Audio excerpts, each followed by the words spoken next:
ಗೋ ಸಾಗಾಟನೆ ಮಾಡ್ತಾ ಇದ್ರಿ. ಇದನ್ನೇನಾದ್ರೂ ನೀವು ಗೋಹತ್ಯೆ ಕಾನೂನು ನಿಷೇಧ ಕಾಯ್ದೆ ಜಾರಿ ಇದ್ರು ಕೂಡ ಈ ಕಾನೂನಿಗೆ ಗೌರವ ಕೊಡದೆ ಇದೇ ರೀತಿ ನೀವು ಮುಂದುವರಿಸೋದೇ ಆದ್ರೆ ಮುಂದಿನ ಪರಿಣಾಮ ಈ ರೀತಿ ಕೇವಲ FIR ಅಲ್ಲಿ ನಿಲ್ಲೋದಿಲ್ಲ. ನಾವು ಯಾವ ರೀತಿ ತಕ್ಕ ಪಾಠವನ್ನ ಕಲಿಸಬೇಕು ನೀವು ರಾಜ್ಯದಲ್ಲಿ ನೋಡ್ತಾ ಇದ್ದೀರಿ.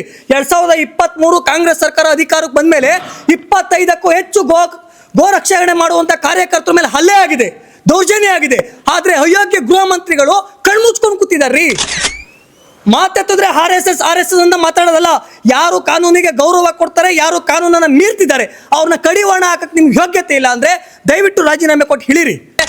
ಕರ್ನಾಟಕದಲ್ಲಿ ಮೊದಲನೇ ಬಾರಿಗೆ ನಾವು ಕೊಟ್ಟಂತಹ ಎಲ್ಲ ಕಂಪ್ಲೇಂಟ್ ಸೆಕ್ಷನ್ ಅಡಿ ಇವತ್ತು ಸಿನ್ನೂರು ಪೊಲೀಸ್ನವರು ನಿಜವಾಗ್ಲೂ FIR ಮಾಡಿಕೊಟ್ಟಿದ್ರೆ ಮೊದಲನೇ ಬಾರಿಗೆ. 25 ಗೋವುಗಳ ರಕ್ಷಣೆ. ಸಿಂಧನೂರಿನಲ್ಲಿ ಕಂಟೈನರ್ ಲಾರಿ ವಶಕ್ಕೆ. ರಾಷ್ಟ್ರ ರಕ್ಷಣಾ ಪಡೆ ಸಂಘಟನೆಯ ಕಾರ್ಯಕರ್ತರು ಲಾರಿಯನ್ನು ಬೆನ್ನತ್ತಿ ಸಿಂಧನೂರು ನಗರದ ಬಸ್ ನಿಲ್ದಾಣದ ಬಳಿ ತಡೆದು ಪೊಲೀಸರಿಗೆ ಮಾಹಿತಿ ನೀಡಿದ್ದಾರೆ. ಈ ಸಂಬಂಧ ಸಿಂಧನೂರು ನಗರ ಪೊಲೀಸ್ ಠಾಣೆಯಲ್ಲಿ ಪ್ರಕರಣ ದಾಖಲಾಗಿದ್ದು, ರಕ್ಷಿಸಲಾದ ಗೋವುಗಳನ್ನು ಹುಕ್ಕೇರಿಯಿಂದ ಕೇರಳದತ್ತ ಸಾಗುತ್ತಿದ್ದ ಕಂಟೈನರ್ ಲಾರಿಯಲ್ಲಿ ಅಕ್ರಮವಾಗಿ ಗೋವುಗಳನ್ನು ಸಾಗಿಸಲಾಗುತ್ತಿದೆ ಎಂಬ ಆರೋಪ ಕೇಳಿ ಬಂದಿದ್ದು, ಸಿಂಧನೂರು ನಗರದಲ್ಲಿ 25 ಗೋವುಗಳನ್ನು ರಕ್ಷಿಸಲಾಗಿದೆ, ಗೋಶಾಲೆಗೆ ಸ್ಥಳಾಂತರಿಸಲಾಗಿದೆ. ಹುಕ್ಕೇರಿಯಿಂದ ಕೇರಳದತ್ತ ಹೊರಟಿದ್ದ ಕಂಟೈನರ್ ಲಾರಿಯೊಂದರಲ್ಲಿ 25 ಗೋವುಗಳನ್ನು ಸಾಗಿಸಲಾಗುತ್ತಿದೆ ಎಂಬ ಮಾಹಿತಿ ರಾಷ್ಟ್ರ ರಕ್ಷಣಾ ಪಡೆ ಸಂಘಟನೆಯ ಕಾರ್ಯಕರ್ತರಿಗೆ ಲಭ್ಯವಾಗಿತ್ತು. ಈ ಹಿನ್ನೆಲೆಯಲ್ಲಿ ಸಂಘಟನೆಯ ಕಾರ್ಯಕರ್ತ ಗೋಪಿಗೌಡ ಸೇರಿದಂತೆ ಇತರ ಕಾರ್ಯಕರ್ತರು ಲಾರಿಯನ್ನು ಬೆನ್ನತ್ತಿದ್ದಾರೆ ಎನ್ನಲಾಗಿದೆ. ಕುಷ್ಟಗಿ ಹೊರವಲಯದ ಲಾರಿಯನ್ನು ಬೆನ್ನತ್ತಿದ ಕಾರ್ಯಕರ್ತರು ಸಿಂಧನೂರು ನಗರದ KSRTC ಬಸ್ ನಿಲ್ದಾಣದ ಮುಂಭಾಗದಲ್ಲಿ ಲಾರಿಯನ್ನು ತಡೆದು ನಿಲ್ಲಿಸಿದ್ದಾರೆ. ನಂತರ ಈ ಕುರಿತು ಸಿಂಧನೂರು ನಗರ ಪೊಲೀಸ್ ಠಾಣೆಗೆ ದೂರು ನೀಡಲಾಗಿದ್ದು, ಪೊಲೀಸರು ಸ್ಥಳಕ್ಕೆ ಆಗಮಿಸಿ ಪರಿಶೀಲನೆ ನಡೆಸಿದ್ದಾರೆ. ಪೊಲೀಸರ ಸಮ್ಮುಖದಲ್ಲಿ ಪಂಚನಾಮೆ ನಡೆಸಿ ಪ್ರಕರಣವನ್ನು ದಾಖಲಿಸಿಕೊಳ್ಳಲಾಗಿದೆ. ಪ್ರಕರಣ ಸಂಖ್ಯೆ 246 2020 ದಾಖಲಾಗಿದ್ದು, ಘಟನೆ ಆಗಸ್ಟ್ 21 ಬೆಳಗ್ಗೆ 8 ಗಂಟೆಯಿಂದ 9 ಗಂಟೆಯ ಅವಧಿಯಲ್ಲಿ ನಡೆದಿದೆ ಎಂದು ಉಲ್ಲೇಖಿಸಲಾಗಿದೆ. ಈ ಪ್ರಕರಣದಲ್ಲಿ ಕರ್ನಾಟಕ ಗೋಹತ್ಯೆ ತಡೆ ಹಾಗೂ ಜಾನುವಾರು ರಕ್ಷಣಾ ಕಾಯ್ದೆ, ಜಾನುವಾರು ಸಾಗಣೆ ನಿಯಮಗಳು, ಪ್ರಾಣಿಗಳ ಮೇಲಿನ ಕ್ರೌರ್ಯ ತಡೆ ಕಾಯ್ದೆ ಸೇರಿದಂತೆ ವಿವಿಧ ಕಾಯ್ದೆಗಳ ಅಡಿಯಲ್ಲಿ ಪ್ರಕರಣ ದಾಖಲಾಗಿದೆ. FIRನಲ್ಲಿ ಲಾರಿ ಚಾಲಕ ಸೇರಿದಂತೆ ಒಟ್ಟು 6 ಮಂದಿಯನ್ನು ಆರೋಪಿಗಳಾಗಿ ದಾಖಲಿಸಲಾಗಿದೆ.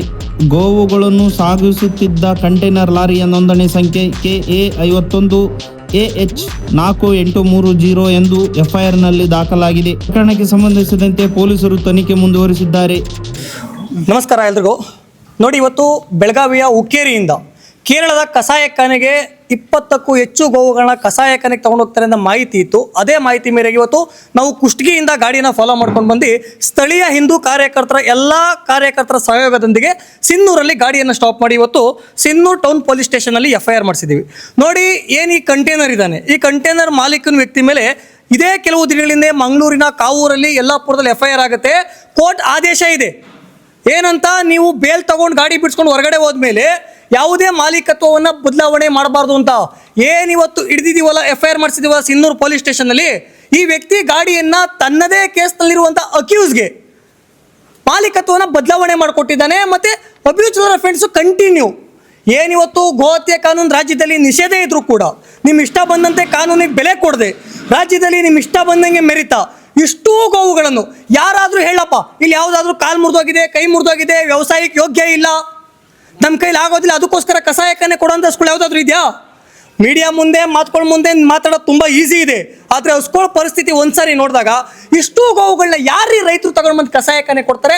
ಮಾತೆತ್ತಿದ್ರೆ ರೈತರು ಕೊಡ್ತಾರೆ ಅಂತಿರಲ್ಲ.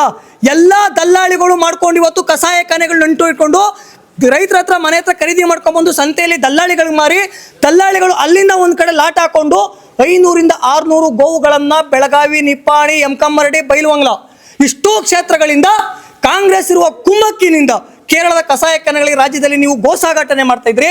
ಇದನ್ನೇನಾದ್ರೂ ನೀವು ಗೋಹತ್ಯೆ ಕಾನೂನು ನಿಷೇಧ ಕಾಯ್ದೆ ಜಾರಿ ಇದ್ರು ಕೂಡ ಈ ಕಾನೂನಿಗೆ ಗೌರವ ಕೊಡದೆ ಇದೇ ರೀತಿ ನೀವು ಮುಂದುವರಿಸೋದೇ ಆದ್ರೆ ಮುಂದಿನ ಪರಿಣಾಮ ಈ ರೀತಿ ಕೇವಲ FIR ಅಲ್ಲಿ ನಿಲ್ಲೋದಿಲ್ಲ. ನಾವು ಯಾವ ರೀತಿ ತಕ್ಕ ಪಾಠವನ್ನ ಕಲಿಸಬೇಕು ನೀವು ರಾಜ್ಯದಲ್ಲಿ ನೋಡ್ತಾ ಇದ್ದೀರಿ. 2023 ಕಾಂಗ್ರೆಸ್ ಸರ್ಕಾರ ಅಧಿಕಾರಕ್ಕೆ ಬಂದ ಮೇಲೆ 25ಕ್ಕೂ ಹೆಚ್ಚು ಗೋ ರಕ್ಷಣೆ ಮಾಡುವಂತ ಕಾರ್ಯಕರ್ತರ ಮೇಲೆ ಹಲ್ಲೆ ಆಗಿದೆ, ದೌರ್ಜನ್ಯ ಆಗಿದೆ. ಆದ್ರೆ ಅಯೋಗ್ಯ ಗೃಹ ಮಂತ್ರಿಗಳು ಕಣ್ಮುಚ್ಕೊಂಡು ಕೂತಿದಾರ್ರಿ. ಮಾತೆತ್ತಿದ್ರೆ RSS ಅಂತ ಮಾತಾಡೋದಲ್ಲ. ಯಾರು ಕಾನೂನಿಗೆ ಗೌರವ ಕೊಡ್ತಾರೆ, ಯಾರು ಕಾನೂನನ್ನ ಮೀರ್ತಿದ್ದಾರೆ ಅವ್ರನ್ನ ಕಡಿವಾಣ ಹಾಕಕ್ಕೆ ನಿಮ್ಗೆ ಯೋಗ್ಯತೆ ಇಲ್ಲ ಅಂದ್ರೆ ದಯವಿಟ್ಟು ರಾಜೀನಾಮೆ ಕೊಟ್ಟು ಹೇಳಿರಿ. ಯಾರೋ ಅಮಾಯಕ ಕಾರ್ಯಕರ್ತನ ಬಲಿಪಶು ಮಾಡಕ್ ಹೋಗಬೇಡಿ ನಿಮ್ಮ ದಂಧೆಗಳಿಗೋಸ್ಕರ. ನಾನು ಇವತ್ತು ಹೇಳ್ತೀನಿ, ಎಚ್ಚರಿಕೆ ಕೊಡ್ತೀನಿ, ನೀವೇನಾದರೂ ಅಕ್ರಮವಾಗಿ ಕಸಾಯಖಾನೆಯನ್ನು ನಡೆಸಲಿಕ್ಕೆ ಬಿಟ್ಟಿದ್ದೇ ಆದರೆ ಮುಂದೊಂದು ದಿನ ರಾಜ್ಯದಲ್ಲಿರುವ ಎಲ್ಲ ಹಿಂದೂ ಕಾರ್ಯಕರ್ತರು ಒಂದೇ ದಿನ ಕಸಾಯಖಾನೆಗಳಿಗೆ ಮುತ್ತಿಗೆ ಹಾಕಿದಾಗ ಅದರ ಪರಿಣಾಮವನ್ನು ನೇರ ರಾಜ್ಯ ಸರ್ಕಾರ ಎದುರಿಸಬೇಕಾಗುತ್ತೆ. ಇವತ್ತು ಎಲ್ಲ ಸಿನ್ನೂರಿನ ಕಾರ್ಯಕರ್ತರ ನೇತೃತ್ವದೊಂದಿಗೆ ಇವತ್ತು ಜೈನ್ ಗೋಶಾಲೆಯ ಸಿನ್ನೂರಿ ಗೋವುಗಳನ್ನ ರಕ್ಷಣೆ ಮಾಡ್ತಂದು ಬಿಟ್ಟಿದ್ದೀವಿ. ನೀವು ಬೇಕಿದ್ರೆ ತೋರಿಸ್ಬೋದು, ನೀವು ಬೇಕಿದ್ರೆ ನೋಡ್ಬೋದು. ಎಲ್ಲ ಗೋವುಗಳು ತುಂಬ ಚೆನ್ನಾಗಿದೆ, ವ್ಯವಸಾಯ ಮಾಡಲಿಕ್ಕೆ ಯೋಗ್ಯವಾಗಿದೆ. ಯಾವುದು ಕೂಡ ಕೈ ಕಾಲು ಮುರಿದೋಗಿರುವಂಥ ಗೋವುಗಳಿಲ್ಲ. ಇಷ್ಟೂ ಗೋವುಗಳನ್ನ ಅಕ್ರಮವಾಗಿ ಹಿಂಸಾತ್ಮಕವಾಗಿ ಸಾವಿರಾರು ಕಿಲೋಮೀಟ್ರು ನಿಲ್ಸ್ಕೊಂಡು ಒಂದನಿ ನೀರು ಕೊಡದೆ ಹುಲ್ ಕೊಡದೆ ಕಸಾಯಖಾನೆಗೆ ತಗೊಂಡು ಕಟ್ ಮಾಡ್ತಿರಲ್ಲ, ನಿಮಗೆ ಮನುಷ್ಯತ್ವ ಅನ್ನೋದಿಲ್ವಾ? ಸೆಕ್ಷನ್ ಅಡಿ ಇವತ್ತು BNS ಅಂಡರ್ ಸೆಕ್ಷನ್ ಅಡಿ ಮತ್ತು ಕೌನ್ಸಿಲರ್ ಸೆಕ್ಷನ್ ಅಡಿ ಏನು ಅಬ್ಯೂಚಲ್ ರೆಫರೆನ್ಸ್ ಇದೆ. ಕರ್ನಾಟಕದಲ್ಲಿ ಮೊದಲನೇ ಬಾರಿಗೆ ನಾವು ಕೊಟ್ಟಂತಹ ಎಲ್ಲ ಕಂಪ್ಲೇಂಟ್ ಸೆಕ್ಷನ್ ಅಡಿ ಇವತ್ತು ಸಿನ್ನೂರು ಪೊಲೀಸ್ನವರು ನಿಜವಾಗ್ಲೂ FIR ಮಾಡಿಕೊಟ್ಟಿದ್ದಾರೆ. ಮೊದಲನೇ ಬಾರಿಗೆ ನೀವು ನೋಡ್ತಾ ಇರ್ಬೋದು, ಎಲ್ಲ ಸೆಕ್ಷನ್ ಅಡಿ ನಾವು ಕೊಟ್ಟಂತಹ ಕಂಪ್ಲೇಂಟ್ ಇರ್ಬೋದು, ನಾವೇನು ಕಂಪ್ಲೇಂಟ್ ಕೊಡ್ತೀವಲ್ಲ ಅಷ್ಟು ಕಂಪ್ಲೇಂಟ್ ಅಡಿ FIR ಮಾಡಿಕೊಟ್ಟಿದ್ದಾರೆ. ಐ ಥಿಂಕ್ ಇದು ನಾನು ಹೇಳ್ಬಾರ್ದು, ಐ ಥಿಂಕ್ ಪೊಲೀಸ್ನವ್ರಿಗೆ ಒತ್ತಡ ಬೀಳ್ಬೋದು, ಏನು ಇವ್ರು ಕೊಟ್ಟಂಗೆಲ್ಲ ಮಾಡ್ತಾರೆ, ಇವ್ರು ಕೊಟ್ಟಂಗೆಲ್ಲ ಅಂತ. ಯಾಕೆಂದರೆ ಆ ಪೊಲೀಸ್ನವ್ರು ಕಣ್ಣಾರ ನೋಡಿರ್ತಾರೆ ಯಾವ ಪರಿಸ್ಥಿತಿಯಲ್ಲಿ ಗೋವುಗಳು ಇದಾವೆ ಅನ್ನೋ ಆ ಮಾನವೀಯತೆ ದೃಷ್ಟಿಯಿಂದ ಈ ಅಕ್ರಮವನ್ನು ಮಾನವೀಯತೆ ಇಟ್ಕೊಂಡು ಕಾನೂನಡಿ ತೋರಿಸಿದ್ದಾರೆ ಅಂತ ಹೇಳ್ತೀನಿ. ಆರೋಪ 100 ಆರೋಪ ಬರಲಿ, ನಾವು ನಮ್ಮ ಕೆಲಸವನ್ನು ಕೆಲಸದಲ್ಲಿ ಮಾತ್ರ ತೋರಿಸ್ಲಿಕ್ಕೆ ಸಾಧ್ಯ. ತಪ್ಪು ಮಾಡಿದರೆ ಭಗವಂತ ನೋಡ್ಕೋತಾನೆ. ಇಲ್ಲ, ನಾನು ಇವತ್ತು ಹೇಳ್ತೀನಿ, ನಿಮ್ಮ ಚಾನಲ್ ಮುಖಾಂತರ ಹೇಳ್ತೀನಿ, ಯಾರ ಹತ್ರ ಆದರೂ ₹1 ಹಣ. ಇವತ್ತು ನಾನು ಇಲ್ಲಿಂದ ಬೆಳಗ್ಗೆ ಬಂದಿದ್ದೀನಿ, ತುಂಬ ಜನ ನೀರು ಕುಡಿಯೋಣ, ಕಾಫಿ ಕುಡಿಯೋಣ, ನಾಷ್ಟ ಮಾಡೋಕೆ ಕರೆದ್ರು. ನಾನು ಬಂದಿದ್ದೀನಣ್ಣ, ನನಗೆ ಕೆಲಸ ಮಾತ್ರ ಮುಖ್ಯ ಅಣ್ಣ. ಇಲ್ಲಿ ನಾನೇ ಅಂತಲ್ಲ, ಇಂಥ ಕೆಲಸ ಮಾಡುವಂಥ ತುಂಬ ಜನ ಕಾರ್ಯಕರ್ತರಿದ್ದಾರೆ. ಕೇವಲ ಗೋರಕ್ಷಕರು ಮಾತ್ರ ಗಾಡಿ ಹಿಡಿಯೋದಿಲ್ಲ, ನೆನಪಲ್ಲಿ ಇಟ್ಕೊಳ್ಳಿ. ಹಣ ವಸೂಲಿ ಮಾಡ್ಲಿಕ್ಕಂತಲೇ ತುಂಬ ಜನ ಇದ್ದಾರೆ. ಅರ್ಥ ಆಗ್ತಿದೆಯಾ? ಯಾವುದೋ ಒಂದು ಯಾವುದೋ ಒಂದು ದಂಧೆ ಕೆಲಸ ಮಾಡ್ತಾನೆ. ವರ್ತೂರು ಸಂತೋಷ್ ನಿಜವಾಗ್ಲೂ ಹೇಳ್ತೀನಿ, ನನಗೆ ಗೊತ್ತಿರೋ ಹಾಗೆ ಆ ವ್ಯಕ್ತಿ ರೈತ ಅಲ್ಲ. ರೈತರು ದಿನನಿತ್ಯ ದನ ಮಾರಾಟ ಮಾಡ್ತಾರಾ? ಹೇಳಿ ನೋಡೋಣ. ನಾನು ಕೇಳ್ತಾ ಇರೋದು, ದಿನನಿತ್ಯ ರೈತರು ದನ ಮಾರಾಟ ಮಾಡ್ಲಿಕ್ಕೆ ಸಾಧ್ಯನಾ? ಇಲ್ಲ ದನ ಖರೀದಿ ಮಾಡ್ಲಿಕ್ಕೆ ಸಾಧ್ಯನಾ?